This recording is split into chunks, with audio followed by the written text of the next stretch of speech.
Paramahamsa Parvajakacharya Astarasata Sri Srimad His Divine Grace A.C. Bhaktivedanta Swami Prabhupada Ki Jai Ananta Koti Vaishnava Vrinda Ki Jai ISKCON Founder Acharya Srila Prabhupada Ki Jai Grantaraj Srimad Bhagavatam Ki Jai. All glories to the assembled devotees. All glories to the assembled devotees. All glories to the assembled devotees. All glories to Sri Sri Guru and Gauranga. Glories to Srila Prabhupada.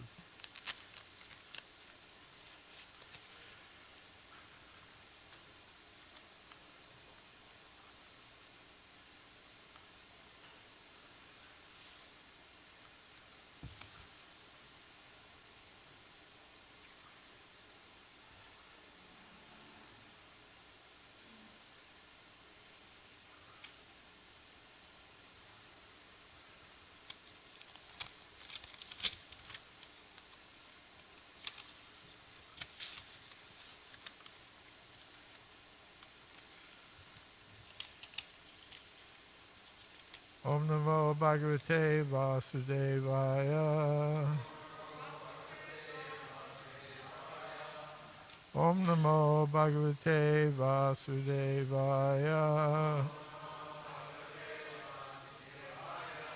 Om Namo Bhagavate Vasudevaya. Srimad Bhagavatam, Canto 3, Chapter 3, The Lord's Pastimes Out of Vrindavan, Text 1.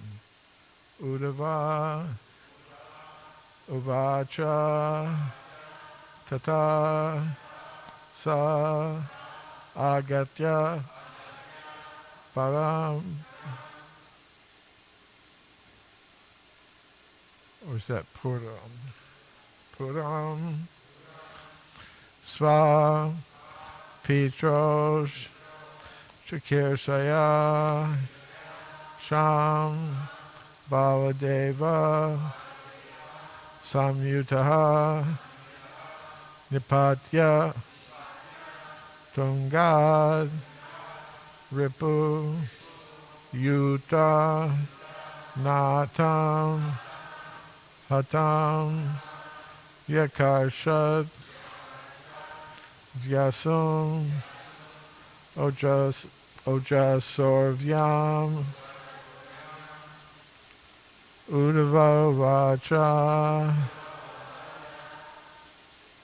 Tata Sagatya Puram Swapitros Shakirshaya Shambaladeva Samyuta Nipatya Tungad Ripuyuta Natam Hatam Vyakashad Vyasam Ojasurvyam Uddhava Vatra Tata Sa Agatya Puram Swapitros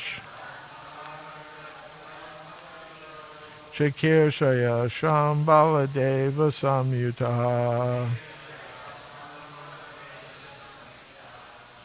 Nipatya Tungad Ripuyuta Natam Hatam Vyakarshad Vyasam Ojasurvyam Uddhava Vacha Tata Sagatya Puram Swapitros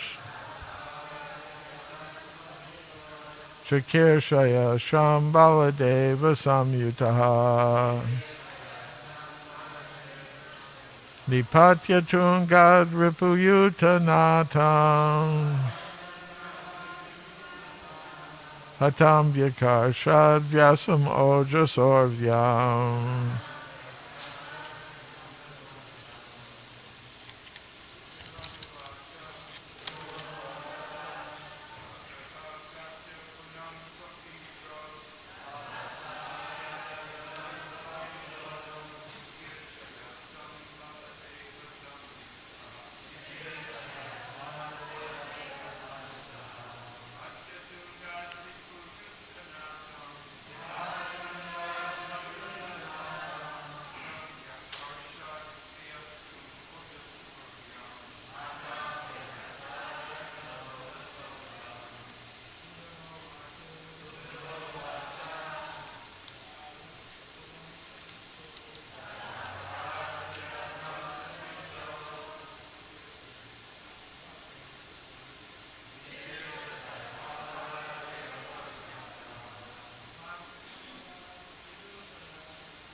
Vaishnavi, Vacha,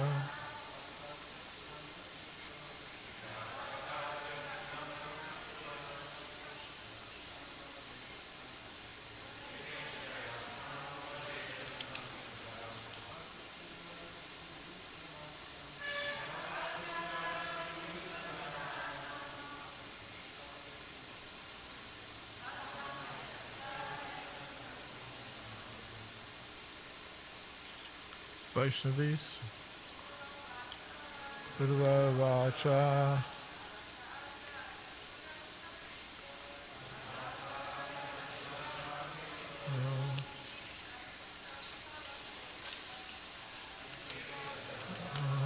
Deva Samhita,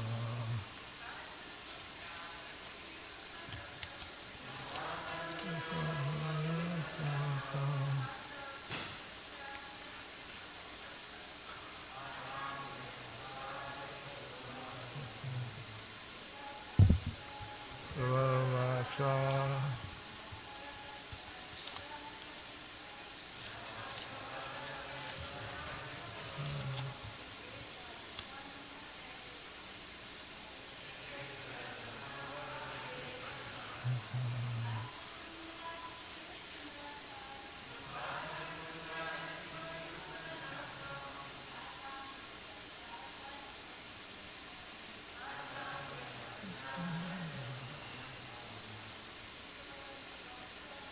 Vidva Vacha,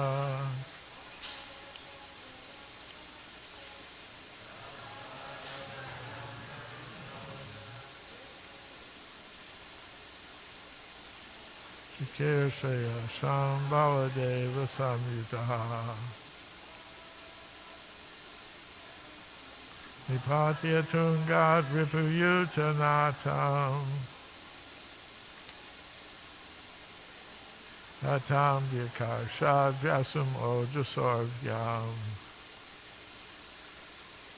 Uddhava Uvacha, Sri Uddhava said, Tataha, thereafter, Saha, the Lord, Agatya, coming, Puram, to the city of Mathura, Swapitraho, own parents, Chikirshaya, wishing well, Sham, well-being, Baladeva Samyutaha, with Lord Baladev, Nipatya, dragging down, Tungat, from the throne, Ripuyuta Natam, leader of public enemies, Hatam, killed, Yakarshat, pulled, Vyasum, dead, Ojasa, by strength, Urvyam, on the ground. Translation and purport by His Divine Grace A.C. Bhaktivedanta Swami Prabhupada. Translation. Sri Uddhava said, thereafter Lord Krishna went to Mathura city with Sri Baladev, and to please their parents they dragged Kamsa, the leader of public enemies, down from his throne and killed him, pulling him along the ground with great strength. Purport. King Kamsa's death is only briefly described here because such pastimes are vividly and elaborately described in the 10th canto. The Lord proved to be a worthy son of his parents, even at the age of 16 years. Both brothers, Lord Krishna and Lord Baladev, went to Mathura from Vrindavan and killed their maternal uncle, who had given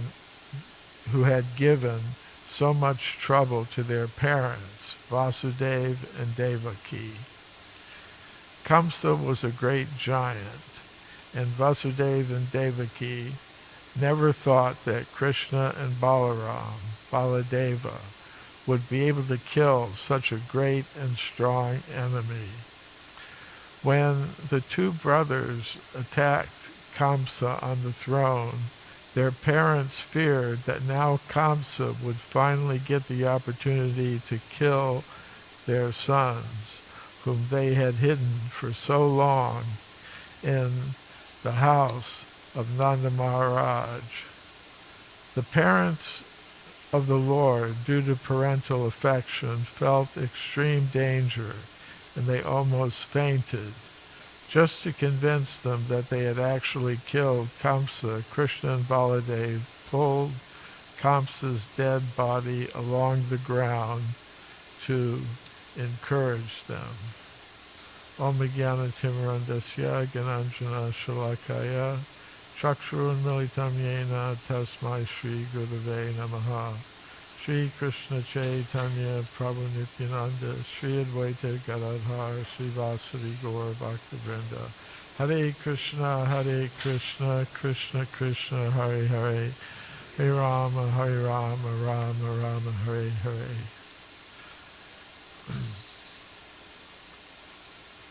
So normally we're told that, in the Srimad Bhagavatam, the pastimes of Krishna are discussed in the 10th canto, and that to understand them, you have to go first through the first 9 cantos.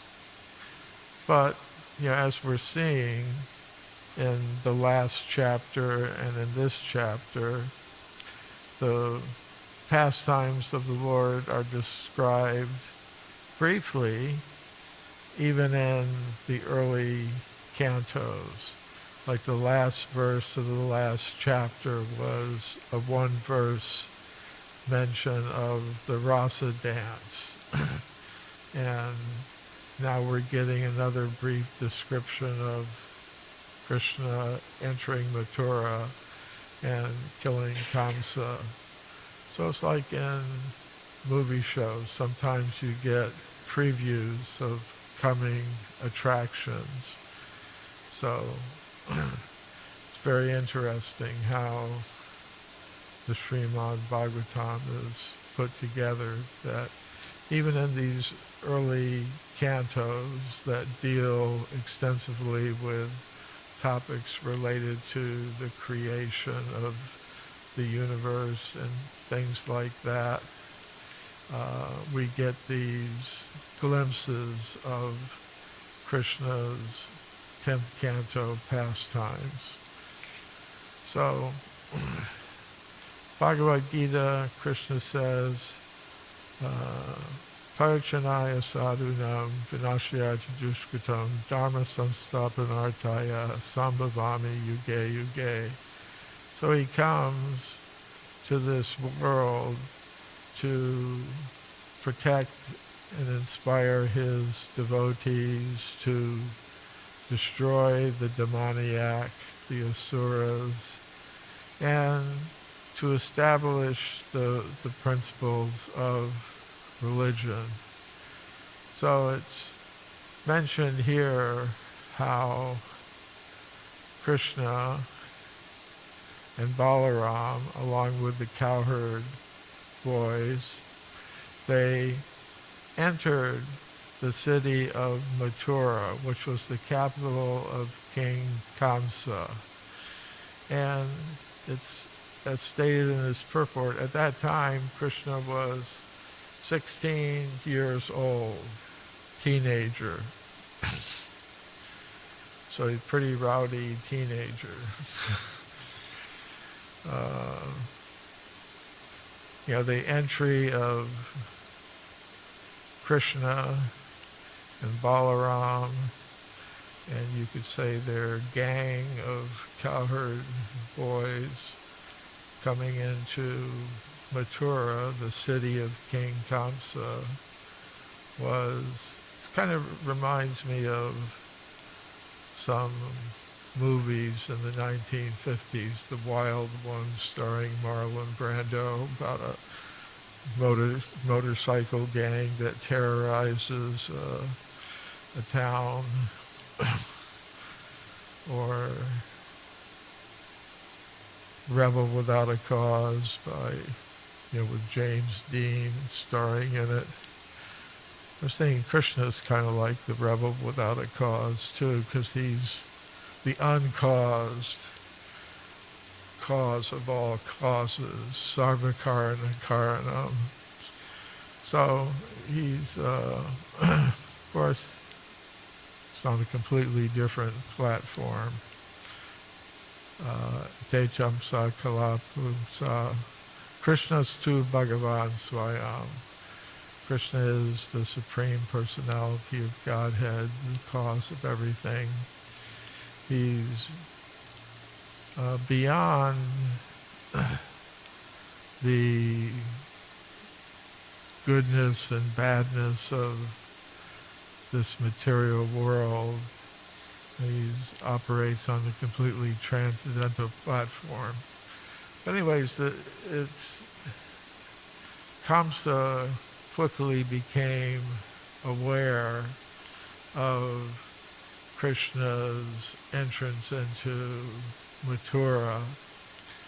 He learned about all the different things that Krishna did. When he entered the city. I mean, the first person he encountered was a laundry man, a washerman who was an employee of King Kamsa's. Would provide him with cloth and launder his clothes and things like that. So, first thing is, Krishna encounters this washerman who was carrying a load of cloth for Kamsa.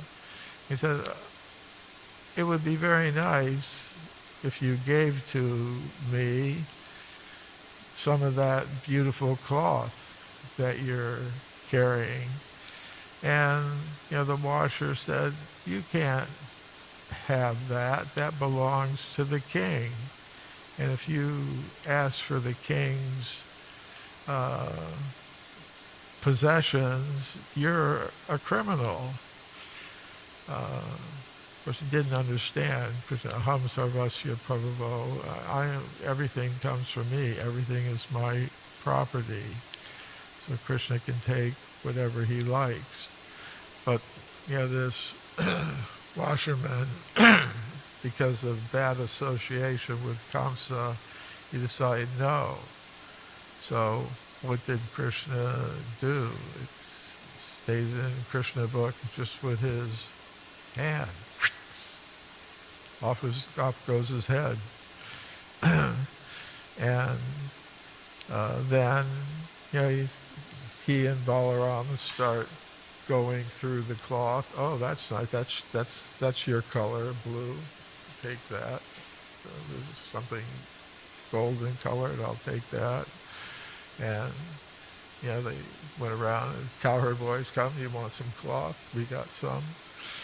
And then there was what Srila Prabhupada describes in Krishna book as a devotee tailor. He offered to make some nice clothes out of the cloth, so he very quickly did that, made some clothes for Krishna, just like our wonderful devotees here make nice clothes for Krishna and Radharani and all of the deities. They have their own personal tailors, dressmakers. So, in the same way, this devotee tailor made some nice clothes for Krishna and Balarama, the cowherd boys, so they dressed themselves up. Then there was another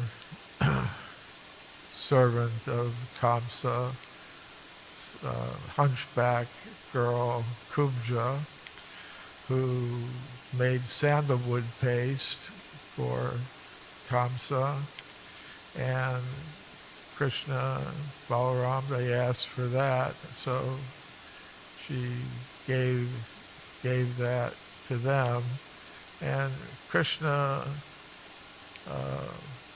made her into a beautiful girl. But anyway, so these things were going on. Krishna also met a nice florist, flower seller named Sudam. But then, more directly related to Kamsa, Krishna, he asked the people of Mathura, I hear there's going to be some big sacrifice here. Where is the sacrificial arena? So they gave him some directions, and he went to that place. And there, Kamsa had installed this big bow that, was going to be used in the sacrifice, where the great personalities who came were going to try to string this bow. And there were some guards around it. Just like if they were having a festival or a carnival here and they were setting up things, there'd be guards around. So Krishna came up to the bow, and the guard said, you can't come here, get back. And Krishna just ignored them. He took the bow, he strung it, and actually he was so powerful that he broke it in half. And the guards were really upset with him, so they attacked. And then Krishna and Balaram just destroyed them. So when Kamsa heard about this, that there's some disturbance in the city,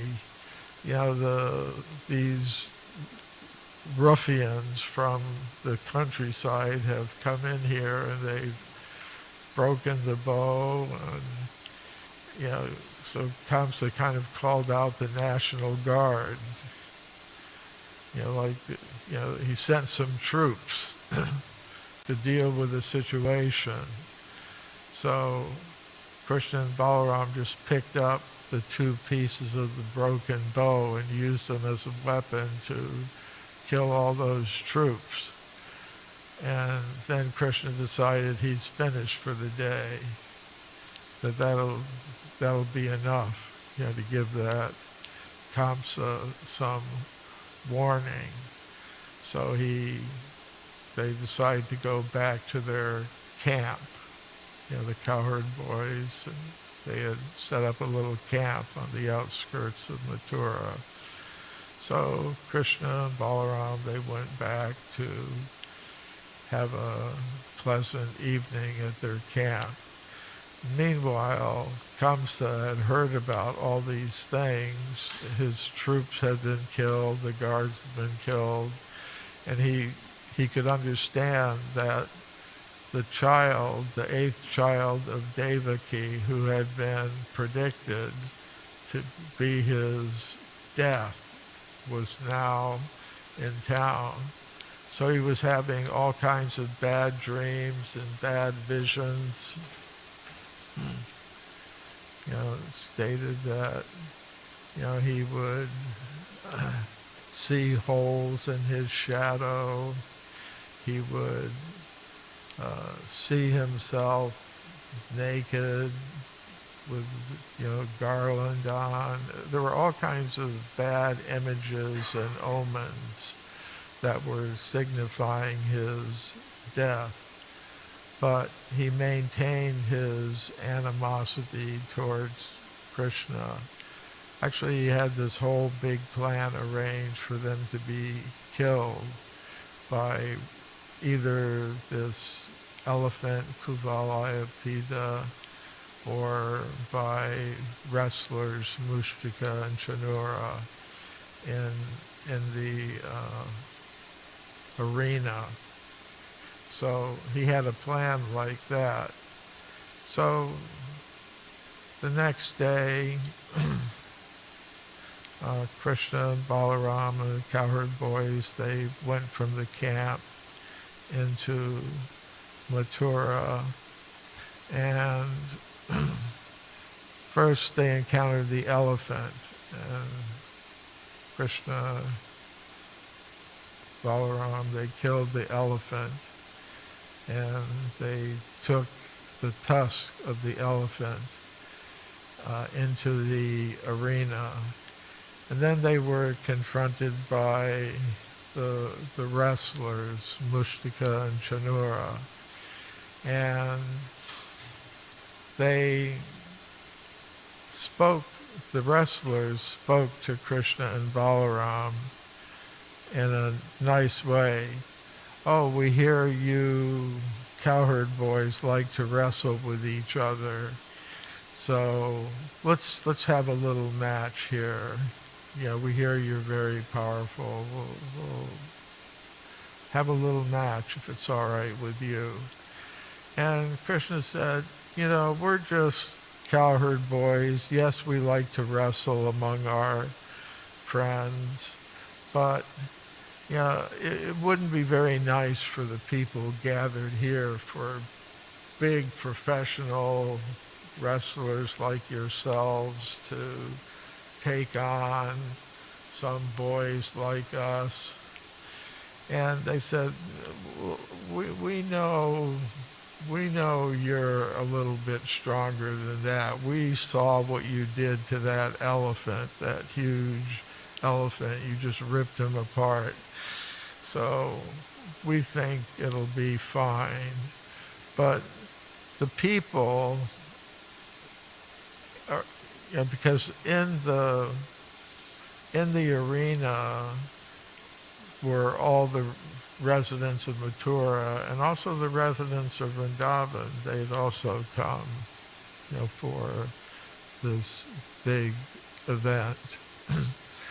And some of the ladies especially were saying, no, there can't be a fight like this between those big wrestlers and these boys. But Kamsa insisted that the fight go on.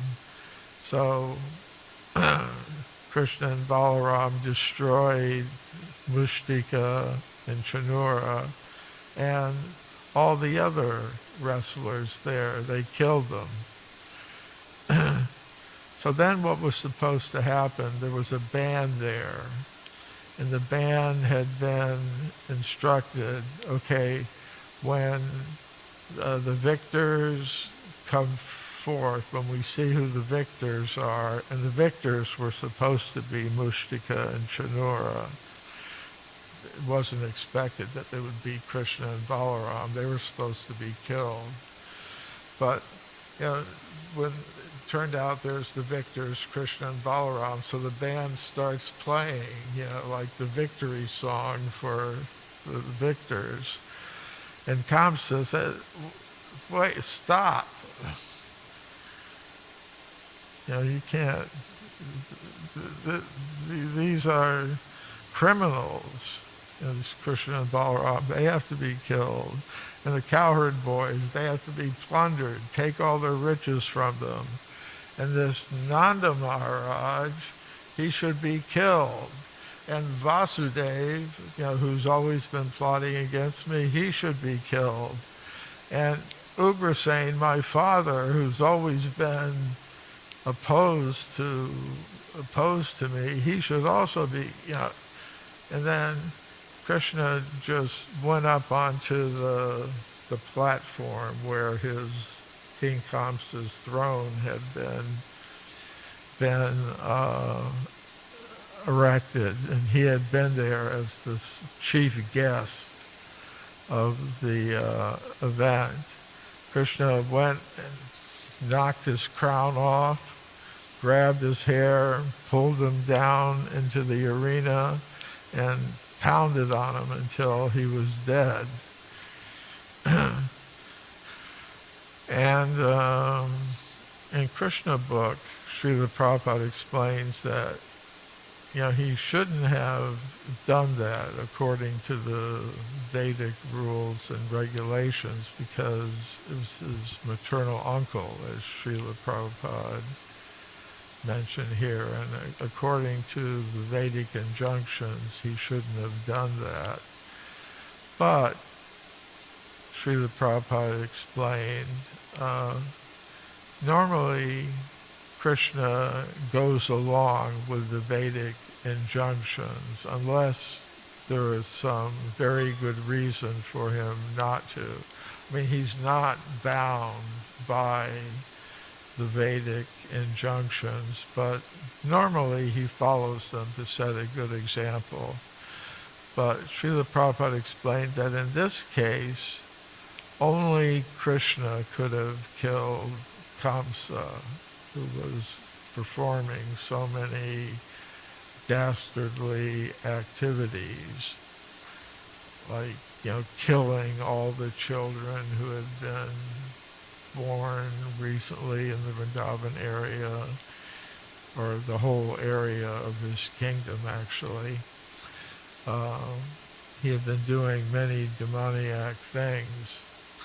But in this case, because only Krishna could have dealt with him, Krishna dealt with him, even though technically, according to the Vedic injunctions, he shouldn't. But as mentioned in this purport by Srila Prabhupada, Vasudeva and Devaki were a little bit worried, that, Krishna was going to be punished or even killed by Kamsa. So they were afraid, that he wasn't really dead, when Krishna had dragged him down into the arena and pounded on him, on his chest with his fist and got him to leave his body.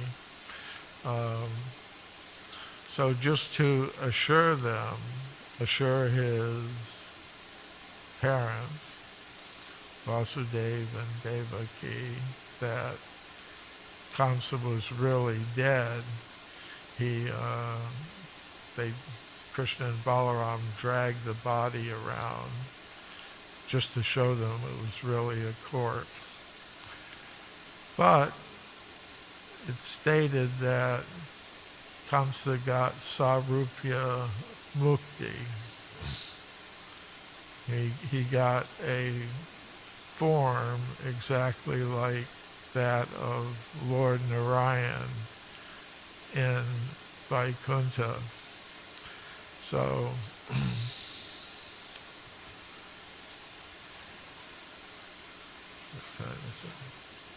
okay, let's stop there.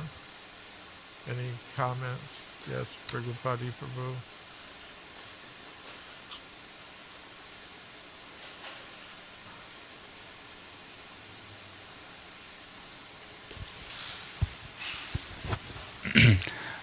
Thank you, Prabhu. Very nice class. Easy to get absorbed in these stories the way you tell them. My question is, why does Krishna wait so long? Okay, so, Krishna killed Kamsa and Krishna did a lot of other far out things. But why did he, wait so long? Because meantime, a lot of devotees, children are being killed, as you mentioned. Kamsa was killing all the young children throughout the land, and Vasudeva and Devaki were in prison, and et cetera, et cetera, et cetera. So if he's the Supreme Personality of Godhead, why didn't he just do it much more quickly? Well, I think that issue is also raised in connection with the pastimes of Lord Nrsingadev. In other words, why does he allow Hiranyakashipu to fight him for, why does it seem like a fight, that sometimes Hiranyakashipu is, surviving, you know. So I think Srila Prabhupada explains it's like a cat will play with a mouse, before pouncing on it. So could be something like that. That's just Krishna's pleasure, to increase his pleasure and the ecstatic experiences of the devotees. He does things in that way. For him, it's all Leela. And whatever increases his pleasure, things go on in that way. So, does anyone else have any comment on that? Well, so Okay. Yeah, extending that question, one may ask, yes, it's Krishna's pleasure, but in the meantime, people are dying, suffering. But Krishna knows the soul does not die. We don't know that. We're going through this bad dream. Like last night, I had a horrible nightmare. But because I've been a little bit trained in Krishna consciousness, I didn't take it so seriously. Okay, some bad element is passing through this neighborhood and decided to attack me. That's all right. Hare Krishna, Jai Nrsimhade Bhagavan, like that. And it passed. So similarly, the soul in the material world is suffering just for a brief moment, and Krishna makes that adjustment. If because you may think, okay, Hiranyakashipu, or in this case Kamsa, killed so many children, how is that okay? They're not dead. The soul is still alive. And whatever suffering they apparently went through is being adjusted by the Supreme Lord because it's part of his pastime. But we don't see that. We're just seeing, because we're attached to the material plane, we're seeing that this person's suffering, that person's dying, oh no. But it's not really happening. It's like a bad dream. And Krishna's adjusting the whole thing. And he actually says that. And when the demigods approached him, before he came to kill Hiranyakashipu, he said that. You just have to be patient. Yes, I know these things are going on, but just be patient. I have arranged the whole thing. Everything will be taken care of. So sometimes we just have to be patient. We can't expect that the Lord to be our order supplier, that this person's offended me, kill him right now. No, Krishna will do it in his own time.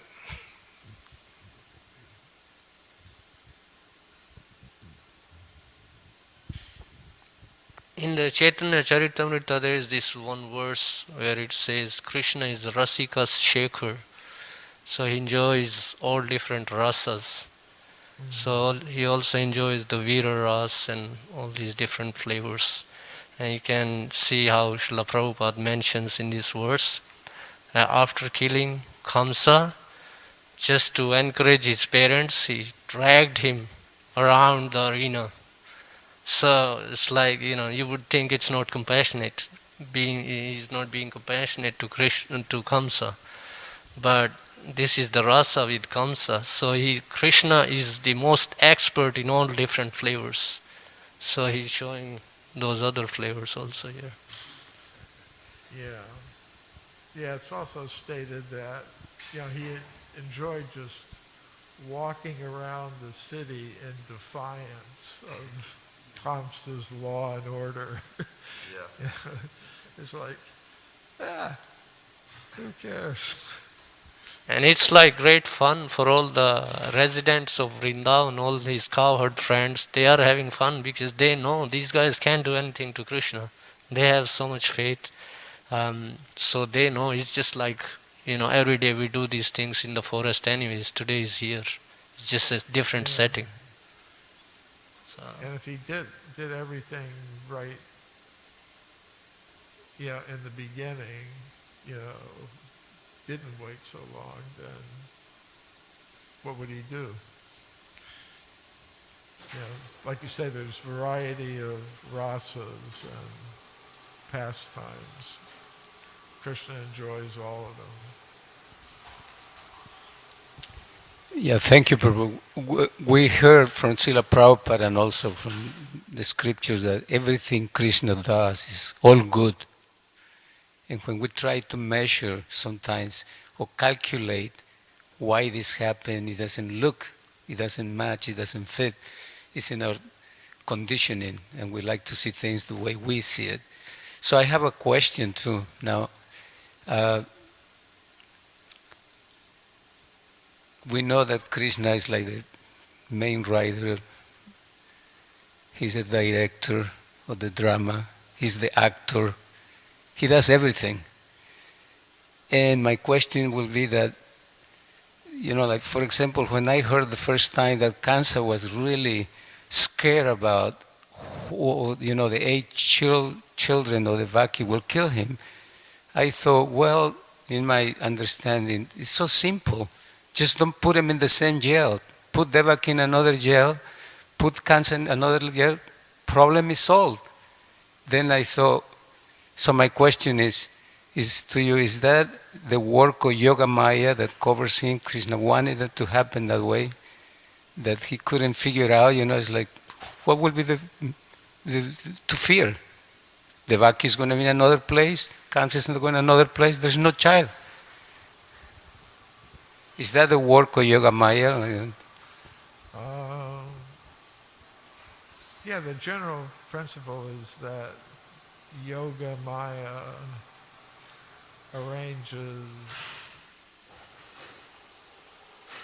the pastimes of Lord Krishna. I mean, that's stated in several places, that these things are arranged by Yoga Maya. But Yoga Maya arranges for the residents of Vrindavan or Mathura, like to not perceive Krishna as the supreme personality of Godhead. Although occasionally they become aware of it. Like Mother Yashoda getting a vision of Krishna's universal form, looking in his mouth, and then she becomes aware, but normally they're covered over like that. Then there's also Mahamaya that covers the conditioned souls over. But it's also said that Yoga Maya arranges for Krishna not to be in that mood of, the supreme controller, and agreed to be under the influence of the loving devotion of his devotees, like, the cowherd boys, the cowherd girls, his mother and father, Yeah. So something else. Okay. Srila Prabhupada ki jai. Srimad Bhagavatam ki jai.